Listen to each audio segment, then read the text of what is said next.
sont ces liens d'attachement? Les liens d'attachement, ce sont des liens qui existent à un niveau énergétique et qu'on peut souvent percevoir comme des cordes ou des cordons. Ce sont des liens qui, au départ, se créent à notre naissance, avec nos parents, et en priorité avec notre mère. Parce qu'un bébé, quand il naît, il n'est pas autonome. Donc de la même façon qu'il a besoin d'être nourri physiquement par ses parents ou par des substituts parentaux, il a besoin d'être nourri psychiquement, émotionnellement et énergétiquement. Donc il y a des sortes de cordons ombilicaux psychiques, émotionnels et subtils qui vont se mettre en place, à travers lesquels l'enfant va pomper, entre guillemets, l'énergie de ses parents, et toujours en priorité celle de sa mère. Quand je dis pomper, au départ c'est un processus qui est sain et naturel, un peu comme l'enfant peut pomper le sein de sa mère. On va dire que ce processus est sain et naturel environ jusqu'à l'adolescence. À la puberté, notre croissance, en tout cas physique et énergétique, est arrivée à maturité. En d'autres termes, ça signifie que normalement, on n'a plus besoin d'aller pomper, entre guillemets, l'énergie des autres pour nos propres besoins. Et à l'adolescence, normalement, on devrait, entre guillemets, couper le cordon. Et c'était d'ailleurs le sens de tous les rituels de passage au moment de l'adolescence qui existaient dans de nombreuses tribus. Sauf que pour la plupart d'entre nous, nous avons vécu des insécurités enfants. Et que ces insécurités font qu'on va avoir tendance, après l'adolescence, à maintenir ces liens avec les parents. Et non seulement à les maintenir avec les parents, mais à en créer d'autres, et souvent en priorité avec nos partenaires amoureux.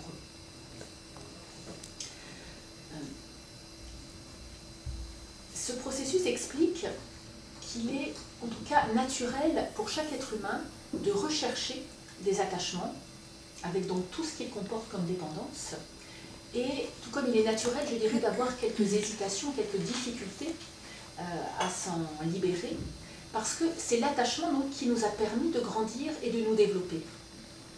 Chacun de nous est né parce que nous avons été nourris à partir de ces liens. C'est pourquoi la plupart d'entre nous, nous recherchons des liens d'attachement et nous pouvons avoir des difficultés à nous détacher, parce que nous avons tous donc expérimenté ces liens physiques, émotionnels et énergétiques qui nous ont nourris et qui ont permis notre croissance. Et lorsque nous sommes en difficulté, lorsque nous rencontrons une situation qui nous insécurise, eh bien, on va avoir tendance, en priorité, donc, à essayer de rechercher ces liens d'attachement. Alors, quel est l'effet de ces liens d'attachement? Alors, à travers ces liens, nous perdons notre énergie vitale. Notre énergie vitale fuit. Ces liens bloquent, en fait, la circulation de l'énergie dans notre corps. Et d'ailleurs, souvent, les personnes que je guide dans la libération de ces liens d'attachement notent ensuite un regain d'énergie. Mais non seulement nous perdons notre énergie, mais nous intégrons également, à travers ces liens, des énergies qui ne nous appartiennent pas, c'est-à-dire des croyances, des émotions, des pensées, qui sont ceux de notre entourage, et qui vont venir alimenter une forme de confusion à l'intérieur de nous. Parce que du coup, il va y avoir comme un mélange entre nos propres pensées, nos propres émotions, nos propres croyances, et celles que nous allons donc capter à travers ces liens et intégrer. Ça veut dire que tout ce que l'on va capter à travers ces liens va alimenter une sorte de difficulté à être nous-mêmes, et ces liens, on va dire, vont limiter la libre expression de qui nous sommes. Et ils vont limiter notre clairvoyance, et en fait, ils vont alimenter également une difficulté à reconnaître nos besoins réels et ce que nous voulons réellement. Ces liens, en fait, dès lors qu'ils sont alimentés par nos peurs, nos blessures et nos dépendances, sont toujours source de souffrance.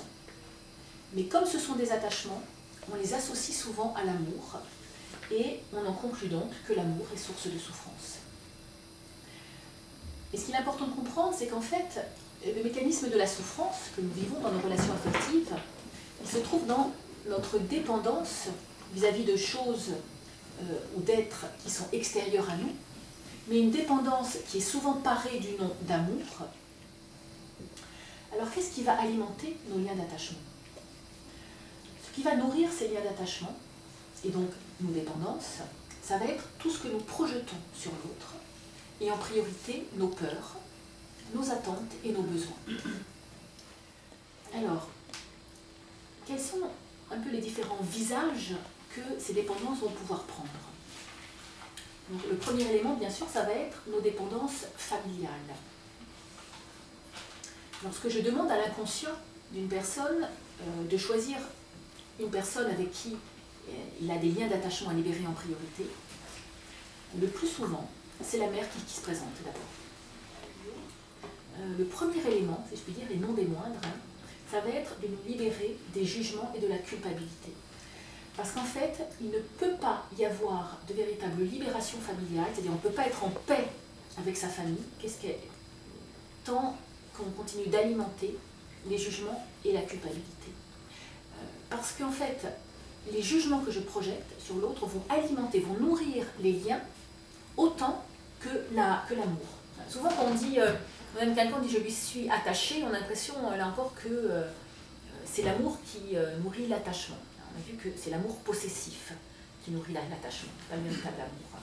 Mais quand vous avez des jugements envers quelqu'un, et même jusqu'à de la haine, eh bien ça vous attache autant, sinon plus, que le plus grand amour possessif, si je puis dire. Tout simplement parce que lorsque vous jugez quelqu'un, même lorsque vous le haïssez, eh bien vous n'êtes pas libre vis-à-vis de cette personne.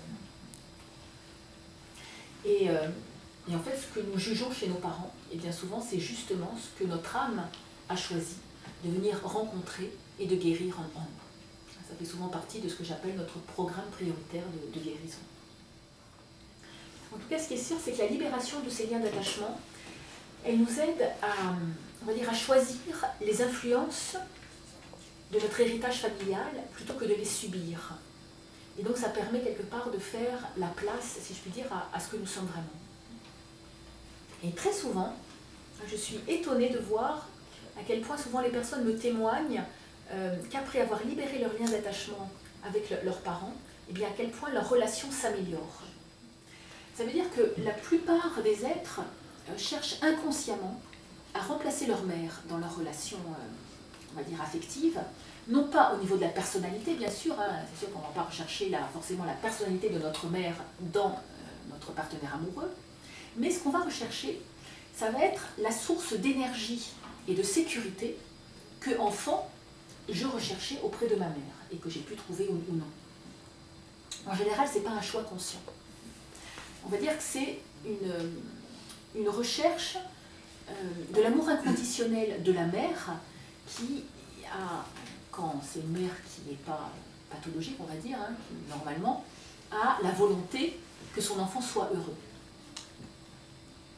Enfin, ce que je veux dire par là, c'est que la mère représente, on va dire, un mouvement nourricier, et aussi longtemps que nous n'avons pas pu vivre une rencontre profonde et intime avec nous-mêmes, eh bien, nous allons avoir tendance à rechercher à l'extérieur ce mouvement nourricier, donc dans nos relations amoureuses, pour nous sentir en sécurité. Et donc, nous allons souvent chercher à réparer, à travers nos relations amoureuses, nos blessures d'enfant. Le problème, c'est que, on va dire, une situation non résolue, eh bien, elle va souvent agir comme un aimant qui va attirer à lui les éléments correspondants. Ça veut dire, par exemple, pour vous donner une image, c'est comme si une personne qui a une blessure d'abandon eh bien, émettait comme un petit clignotant dans son champ énergétique qui disait « Abandonné cherche abandonneur pour renouer avec situation du passé et pouvoir aller vers une heureuse conclusion. » On va voir maintenant, bien sûr, comment est-ce qu'on va pouvoir développer notre autonomie. Alors, le premier point, il n'est pas original, mais il est juste essentiel. C'est bien sûr l'amour de soi. Parce que tous les outils au monde ne remplacent pas l'amour de soi. Et que notre capacité de laisser émaner l'amour, eh bien, va d'abord dépendre de notre degré d'amour vis-à-vis de nous-mêmes. Et quand je parle d'amour de soi, ce n'est pas une forme d'acceptation, on va dire, complaisante de qui on est. C'est une reconnaissance, quelque part, de notre être profond, justement des qualités qui sont les nôtres, et puis de tous les élans que l'on porte, profonds, au-delà, bien sûr, de tous nos défauts, de tous les manques, les blessures qui peuvent être les nôtres.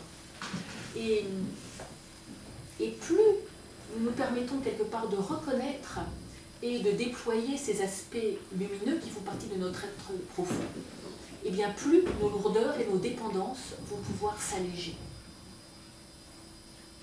Et d'autant plus que souvent justement ces dépendances, elles sont liées à une sous-utilisation, à une non-reconnaissance, et donc à une sous-utilisation des dons, des talents, donc des qualités qui sont les nôtres. Et bien pour moi, il y a une règle d'or qui est simple. J'ai vraiment me tient à cœur dans ma vie. C'est se traiter comme vous aimeriez que les autres vous traitent. Je répète, vous traitez comme vous aimeriez que les autres vous traitent. Tout simplement parce que la façon dont vous vous traitez intérieurement vous est toujours reflétée à l'extérieur. C'est-à-dire oser être nous-mêmes. Ça signifie en fait cesser de chercher à être aimé à partir de ce que nous pensons que l'autre attend. Cultiver l'intimité avec soi. Ce que je veux dire par là, c'est que le détachement et l'autonomie ne peuvent être réalisés véritablement que dans une relation intime avec soi. Et que l'intimité, en fait, elle doit d'abord être vécue à l'intérieur de soi pour pouvoir ensuite être vécue dans nos relations affectives.